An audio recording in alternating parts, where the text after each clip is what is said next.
सोलापूर जिया news, परिवर्तनाची लाट. संत रोहिदास सामाजिक संस्थेच्या याच्या वर्धापन 20व्या वर्धापन दिनाच्या निमित्ताने व्यासपीठावर उपस्थित असलेल्या सत्कारमूर्ती व नवनिर्वाचित खासदार डॉक्टर ज्योतिताई वाघमारे, सन्माननीय खरटमल साहेब व्यासपीठावर बसले आणि ज्यांनी समाजासाठी अख्खे आयुष्य वाहिलेलं आहे असे सन्माननीय विठ्ठलराव वनमाने या संघटनेची स्थापना त्यांनी 20 वर्षापूर्वी केली, पण त्याच्या अगोदरपासून ते समाजाची सेवा करतायत.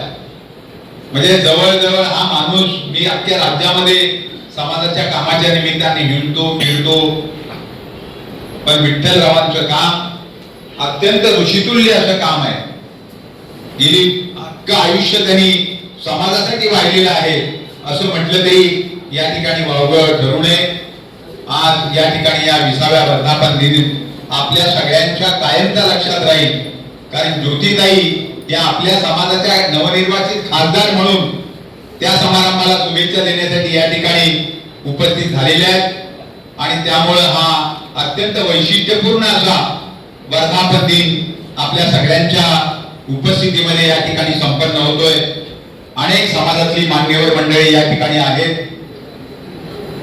आपल्याला या सभागृहामध्ये जे विद्यार्थी विशेष गुण मिळवून या ठिकाणी पास झालेले आहेत अशा विद्यार्थ्यांचाही आपल्याला गुणगौरव करायचा आहे. ज्यांनी समाजासाठी काम केलं, योगदान दिलं, समाजासाठी सहकार्य केलं, अशा लोकांचाही आपण या ठिकाणी या वर्धापन दिनाच्या निमित्ताने सन्मान केलेला आहे, त्यांचा सत्कार केलेला आहे. मी विठ्ठलरावांना शुभेच्छा देताना एवढंच सांगेन की आपण आपलं काम हे चौफेर काम आहे, संपूर्ण राज्यभर आपलं काम आहे. राज्यामध्ये तुमच्या संघटनेला मानणारे अनेक अनुयायी जिल्ह्यात तालुक्यात आहेत. तर हे काम आपण सातत्याने असंच सुरू ठेवा. निश्चितपणे आपल्या कामाचा फायदा समाजातल्या लोकांना होतोय, समाजासाठी आपण धडपड करताय. मला माहिती आहे गेली 10 ते 12 वर्ष या सोलापूरमध्ये संत रविदासांचा पुतळा लागावा, सावित्रीबाईंचा पुतळा लागावा म्हणून ते सातत्याने केंद्र सरकार बरोबर प्रयत्न करतायत. मीही त्याच्यात बरीचशी मदत केलेली आहे, पण अजूनही आम्हाला त्यात यश मिळालेलं नाही. आणि केंद्रामधली सगळी मंडळी खासदारांचा दणका मिळत नाही तोपर्यंत ती काही मंडळी ऐकत नाही. आणि आता तुमच्या रूपाने ज्योतिताई आम्हाला अत्यंत जवळचा आणि हक्काचा खासदार मिळालेला आहे. हे बाकीचे निवडून गेलेले खासदार त्यांच्या मतदारसंघापुरतं, त्यांच्या जिल्ह्यापुरतं काम करतात, त्यांना मर्यादा आहे. पण राज्यसभेच्या खासदारांना कुठेही मर्यादा नाही, ते अख्ख्या राज्यामध्ये काम करू शकतात. आणि म्हणून तुमच्या कामाला या राज्यामध्ये काम करताना एक वेगळी झालर लागणार आहे.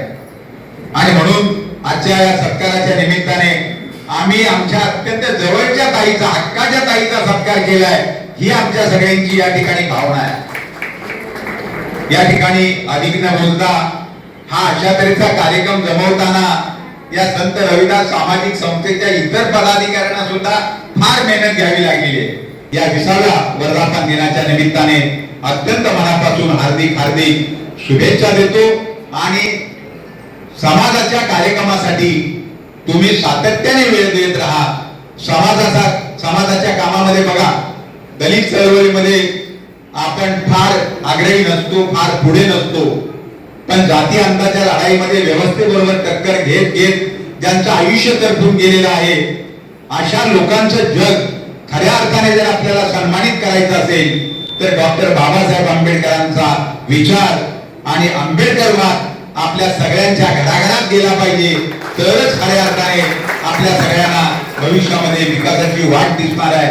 आणि म्हणून कोणत्याही संघटनेचा कार्यक्रम असू द्या, मग तो कक्कया समाजाचा असेल, ढोल समाजाचा असेल, मोची समाजाचा असेल, चांभार समाजाचा असेल, होलार समाजाचा असेल, मादिगा समाजाचा असेल, आपल्या समाजामध्ये अनुसूचित जातीमध्ये जवळजवळ 25-23 या अशा पोट जाती आहेत. आणि या सगळ्या पोट जातींना एकत्रित करून चर्मकार समाजाचं या राज्यामध्ये प्रचंड असं भक्कम असं अस्तित्व निर्माण करण्याच्या दृष्टीने सातत्याने प्रयत्न करणं फार गरजेचं आहे. विठ्ठलराव त्या दृष्टीने आम्हाला सातत्याने सहकार्य करत असतात. कोणीही एखादा समाजातला पुढारी तो छोटं मोठं या राज्यात संघटन चालवत असतो, पण मग त्यांना जर आपण असं सांगितलं, अरे बाबा आपण सगळे एका झेंड्याखाली येऊ, तर एका झेंड्याखाली मात्र ती मंडळी येत नाही.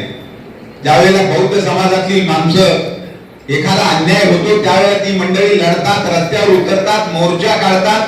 त्यावेळेला बायका पोरं दाराला कड्या कुलप लावून त्या मोर्चामध्ये सामील होतात. आणि आमच्या समाजामध्ये अनेकांना चळवळ म्हणजे काय, सामाजिक अस्तित्व म्हणजे काय याची सुद्धा जाणीव आहे. आणि म्हणून आपण सर्वांनी आता आंबेडकरांच्या दिशेने जाणं फार गरजेचं आहे. एवढे मी या ठिकाणी बोलतो. आजच्या वर्धापन दिनाच्या निमित्ताने आपल्या सगळ्यांना शुभेच्छा देतो. आणि आपण या ठिकाणी मला बोलावलं, माझा सन्मान केला, माझं भाषण ऐकून घेतलं, त्याबद्दल सगळ्यांचे आभार व्यक्त करतो. धन्यवाद. जय हिंद, जय महाराष्ट्र, जय भीम.